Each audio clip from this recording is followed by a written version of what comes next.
Hey everyone, welcome to Wednesday DEVO for September 23, 2020.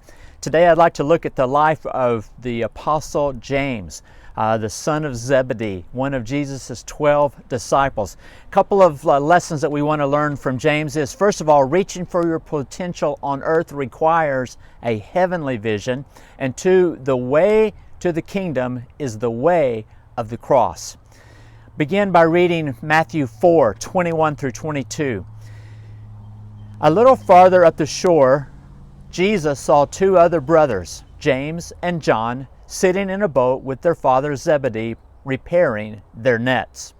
As he called to them too, they immediately followed him, leaving the boat and their father behind. When Jesus called James to follow him, he was in a boat mending his fishing nets with his father Zebedee, along with his brother John.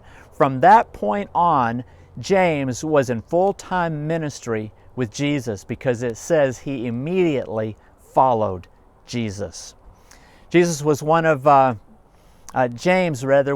Jesus's inner circle members, meaning James, John, and Peter were all frequently mentioned as disciples who were receiving extra training or maybe extra responsibility.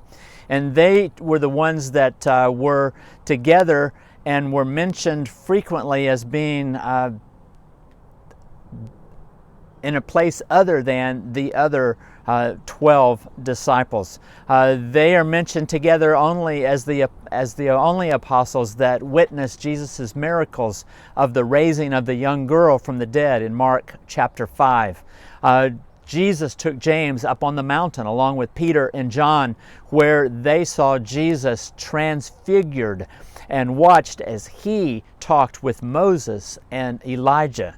You want to check that story out. That's in Matthew 17. James, along with John, Peter, and Andrew, privately asked Jesus for clarity after he told the disciples that the temple was going to be destroyed. That takes place in Mark 13. And because of their desire, these four,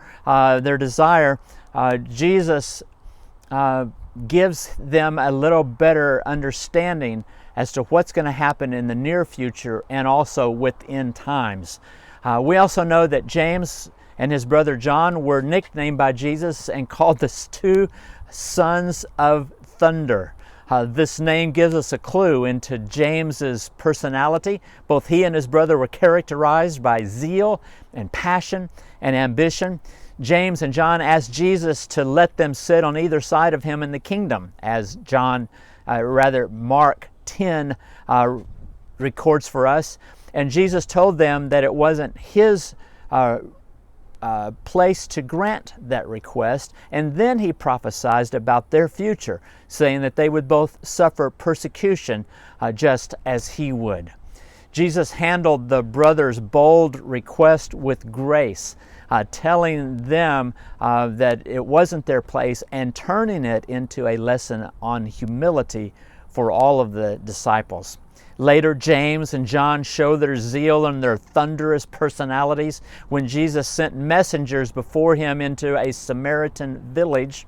The people of the village refused to welcome Jesus because they knew he was on his way to Jerusalem. So in response, James and John wanted to call down fire from heaven to destroy the Samaritan village. Well, this earned a reprimand from Jesus, and he reminded the sons of thunder that his mission was to save lives, not to destroy them.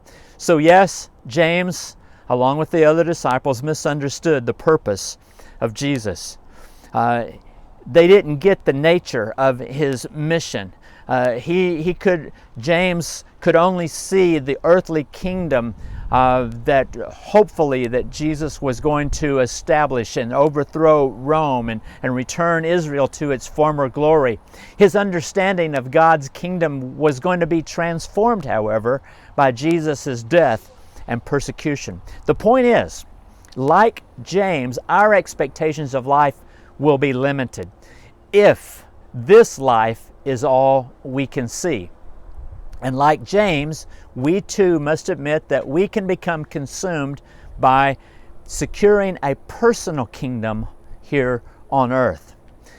How long has it been since you withdrew from the distractions of this world and just took a moment to think about heaven and to think about your future life there?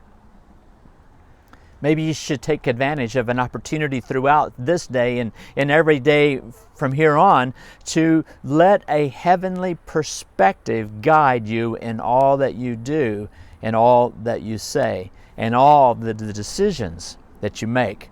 Remember, reaching your potential on earth requires a heavenly vision. Now, Scripture doesn't record any specifics about James's activities after Jesus' resurrection, other than he went fishing with the other disciples in the Sea of Galilee. He witnessed another miraculous catch of fish, and he had breakfast on the shore with this Jesus who had been resurrected. After the ascension of Jesus into heaven, James was present on the day of Pentecost, and he did his part in fulfilling the Great Commission.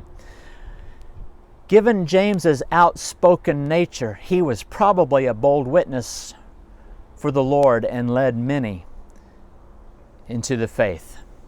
As Jesus had prophesied, James experienced persecution soon after persecution began in the church. King Herod decided to arrest some believers, and he had James killed. We read in Acts 12, 1 and 2. It was about this time that King Herod arrested some who belonged to the church, intending to persecute them. He had James, the brother of John, put to death with a sword. So James became the first apostle to die for the sake of the gospel. His martyrdom was not an isolated event, but the culmination of other related sufferings that he had endured along with Christ's other disciples.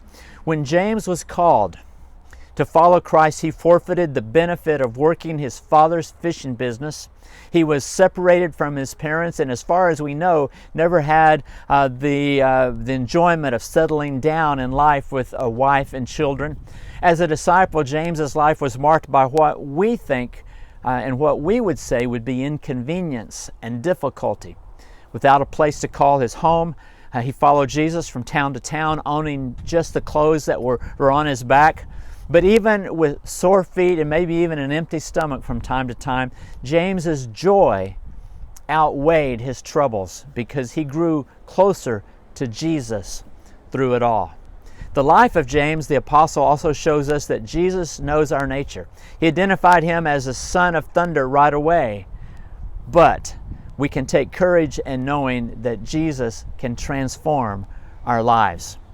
We can learn also from the life of James that courage in our service to Christ is a valuable asset in spreading the gospel, although it can also make us a target for persecution.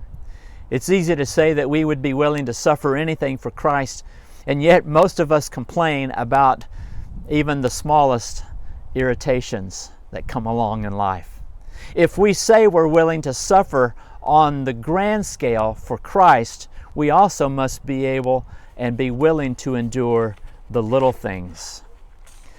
Begin now to pray that God would use your troubles in a way that would strengthen you and your faith, and that would also honor Him. Remember, the way to the kingdom is the way of the cross. God bless you. Have a great day.